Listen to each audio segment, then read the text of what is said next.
সবাই কেমন আছো? সুমাস লাইফস্টাইলে তোমাদের অনেক অনেক ভালোবাসা। আশা করি তোমরা সবাই খুব ভালো আছো। আমিও খুব ভালো আছি তোমাদের ভালোবাসায়।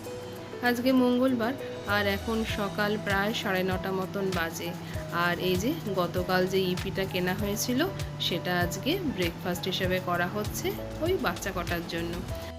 যতই সকালে মুড়ি খেতে পছন্দ করি না কেন, এই মুখরোচক খাবার দেখলে কিন্তু আমার খেতে বড্ড ইচ্ছা করে, লোভ সামলাতে পারি না।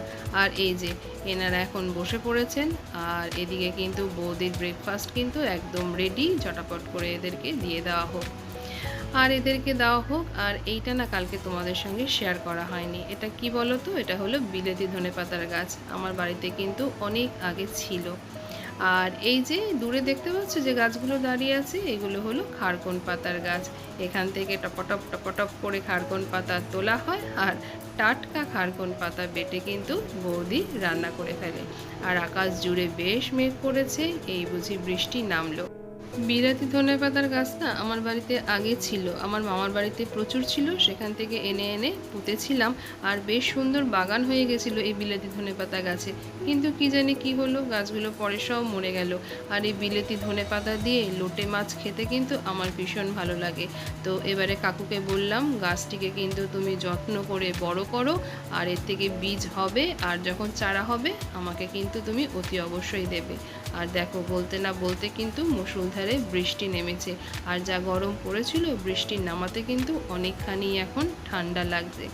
তবে বাপের বাড়ি আসলে আমার সেরকমভাবে ভিডিও খুব একটা করাই হয় না। আসলে ফোনটাই তো আমার হাতে থাকে না, ফোনটা সম্পূর্ণরূপে চলে যায় আমার শ্রীমতীর হাতে। ওই শ্রীমতীর থেকে তখন চেয়ে চেয়ে এনে ভিডিও করতে হয়, বা বৌদির ফোন থেকে আমাকে ভিডিও করতে হয়। আর বৌদির ফোন থেকে ভিডিও করলে সঙ্গে সঙ্গে হোয়াটসঅ্যাপে সেটা পাঠাতে হবে, নাহলে তো আমি ভুলেই যাব। আর বাবু বাজার থেকে নিয়ে এসেছে ইলিশ মাছ আর চিংড়ি মাছ। ইলিশ মাছটা বৌদি বলল ভাপা করব, সেটা আমাকে পাঠিয়ে দেবে। ওই যে ডাব্বাটা করে যে চিকেন এনেছিলাম, খালি ডাব্বা তো পাঠাবে না, তাই ইলিশ মাছ সর্ষে বাটা দিয়ে করে ও পাঠিয়ে দেবে।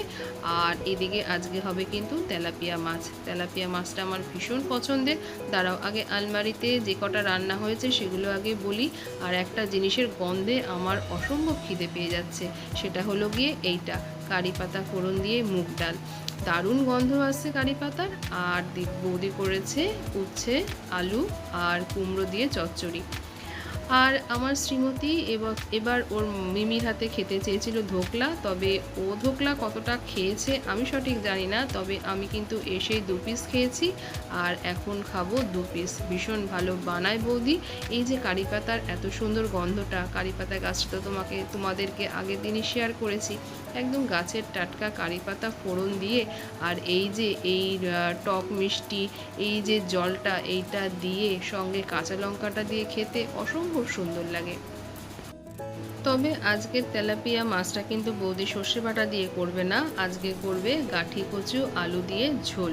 গাঠি কচু আলু দিয়ে ঝোলটা আমি কখনো খাইনি। এই যে তেলাপিয়া মাছগুলো বাবু আগের দিনই এনে রেখেছিল, এটাই করবে গাঠি কচু আলু দিয়ে ঝোল।